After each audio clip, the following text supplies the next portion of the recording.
मित्रांनो, आज तुमचे अगदी अंतःकरणपूर्वक आभार मानायचे आहेत.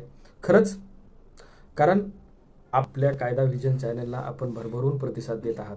एकाच महिन्यात 5,000 व्ह्यूवर्स पूर्ण झाले आहेत आणि 250चा सबस्क्रायबरचा टप्पा कधी पूर्ण झाला हे मला कळलंच नाही. गावातून, शहरातून, राज्यातून अनेक फोन, कॉल, कमेंट करून मला खूप खूप प्रोत्साहन मिळत आहे. माझ्या प्रयत्नांना तुमचे भरभरून पाठबळ मिळत आहे. त्यामुळे मला खूप आनंद झाला आहे. वादळांना छाती झेलण्याचे साहस आणि सामर्थ्य देणाऱ्या आपल्या सर्व प्रोत्साहनकर्त्याचे खूप खूप आभार. नवनवीन कंटेंट बनवण्यासाठी मी आपण केलेल्या कमेंटच्या आधारे आपल्यासाठी मी नवनवीन असेच कायद्याच्या माहितीपर व्हिडिओ घेऊन येणार आहे.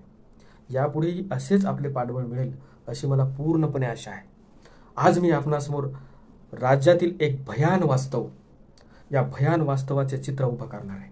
न्यायालयातील मी कुठंतरी ऐकलेला वाचलेला प्रसंग आहे. त्या प्रसंगाचे नाव आहे न्यायाधीशांची संवेदनशीलता. तर ते ऐका. एकदा अमेरिकेतील एका 15 वर्षाच्या मुलाला एका दुकानातून काही वस्तू चोरताना पकडण्यात आले होते. सुरक्षा रक्षकाला चुकवून पळून जाण्याच्या प्रयत्नात त्याचा धक्का सेल्फला लागला आणि ते पडून आणखी काही नुकसान दुकानातले झाले होते. पोलिसांनी दुकानदाराच्या फिर्यादीवरून मुलाला पकडले आणि माननीय न्यायालयात हजर केले. न्यायालयाने सगळे ऐकून घेतल्यानंतर त्यांनी मुलाला विचारले की तू खरोखरच भाकरी आणि ब्रेडचे पॉकेट चोरलेस का? तो मुलगा मान खाली घालून बोलला, होय साहेब. माननीय न्यायाधीश साहेब म्हणाले की का चोरले? मुलगा म्हणतो की मला त्याची गरज होती साहेब.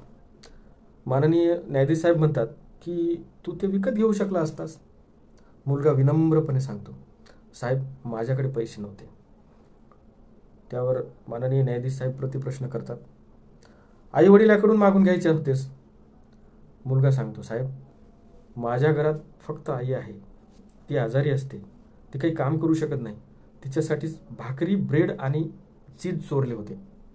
मग माननीय न्यायाधीश साहेब बोलतात, तू काही काम का नाही करत? त्यावर लगेच मुलगा प्रत्युत्तर देतो, साहेब मी लोकांच्या मोटारी धुण्याचं काम करायचो. एके दिवशी आईच्या आजारपणामुळे कामावर जाऊ शकलो नाही आणि माझे काम गेले. एक दिवस दांडी मारल्यामुळे मला परत मोटारी धुण्याच्या कामावर घेतले नाही. त्यावर माननीय न्यायाधीश साहेब बोलतात की तू कुणाकडे मदत का नाही मागितली? मुलगा दबक्या आवाजात बोलतो की साहेब मी सकाळीच घरातून बाहेर पडलो होतो. जवळपास 50 व्यक्तींना भेटून त्यांच्याकडे मदत मागितली होती. जेवणासाठी अन्न मागितले होते, पण मला अन्नाचा कण कुठूनही मिळाला नाही.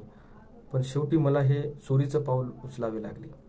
दुकानातून भाकरी, ब्रेड आणि चीज या वस्तूची नाईलाजाने चोरी करावी लागली. हे ऐकून माननीय न्यायाधीशासहित सर्वजण शांत झाले. नंतर दोन्ही वकिलांचा युक्तिवाद झाला. युक्तिवाद संपला तेव्हा न्यायाधीशांनी निकाल जाहीर करण्यास सुरुवात केली. चोरी आणि विशेषतः भाकरी, ब्रेडची चोरी करावी लागणे ही अतिशय लाजिरवाणी गोष्ट आहे. या गुन्ह्यासाठी आपण सगळे जबाबदार आहोत. माननीय न्यायाधीशाने आपला निकाल जाहीर केला आणि म्हणाले, न्यायालयात उपस्थित असलेले सगळे, अगदी मी देखील, इथे उपस्थित असलेल्या प्रत्येकाला 10,000 रुपयाचा दंड ठोठावण्यात येत आहे. दंड भरल्याशिवाय इथून कोणीही बाहेर जाणार नाही. न्यायाधीशांनी स्वतःच्या खिशातून $10 काढले. त्याचबरोबर ते निकालपत्र पाहू लागले. 18 विश्व दारिद्र्य असलेल्या भुकेल्या मुलाला पोलिसाच्या हवाली केल्याबद्दल त्या दुकानदाराला मी 1,000 रुपयाचा दंड ठोठावत आहे. 24 तासात दंड जर भरला नाही तर दुकान सील करण्यात येईल असेही निकालात न्यायाधीशांनी नमूद केले. ही सगळी रक्कम मुलाला देऊन न्यायालयाने त्याची माफी मागितली. निकाल ऐकल्यानंतर उपस्थित असलेल्या अनेकांच्या डोळ्यात अश्रू तरळले. मुलगा पुन्हा पुन्हा न्यायाधीशाकडे पाहत होता, पण डोळ्यातील अश्रू लपवत माननीय न्यायाधीश साहेब उठले आणि त्यांच्या दालनात गेले. आपला समाज, यंत्रणा आणि न्यायालय असा निर्णय देऊ शकते का? ही माननीय न्यायालयाची संवेदनशीलता पाहून, आदेश ऐकून प्रत्येकाच्या मनात त्या मुलाबद्दल हृदयातून कळवळा आल्याशिवाय राहत नाही.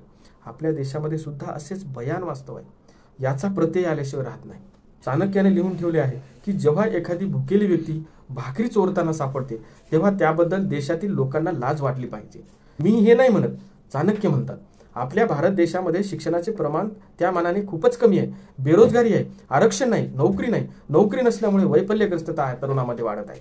सरकारचे धोरण, खाजगीकरण, शिक्षणाचे खाजगीकरण केल्यामुळे गोरगरीब शिक्षण घेऊ शकत नाही. शेतकरी आत्महत्या करतात, ती महागाई, खायचे काय, जगायचे कसे, ज्याच्याकडे जमीन आहे पण शेती पूर्णतः निसर्गावर अवलंबून असल्यामुळे शेती पिकत नाही, शेतीवर अवलंबून असणाऱ्या कष्टकऱ्यांच्या हाताला काम नाही, शेतकऱ्यांच्या पिकाला हमी भाव नाही, त्यामुळे शेतकऱ्यांनी व शेतीवर अवलंबून असणाऱ्या कष्टकऱ्यांनी खायचे काय, जगायचे कसे, असा प्रश्न निर्माण झालाय.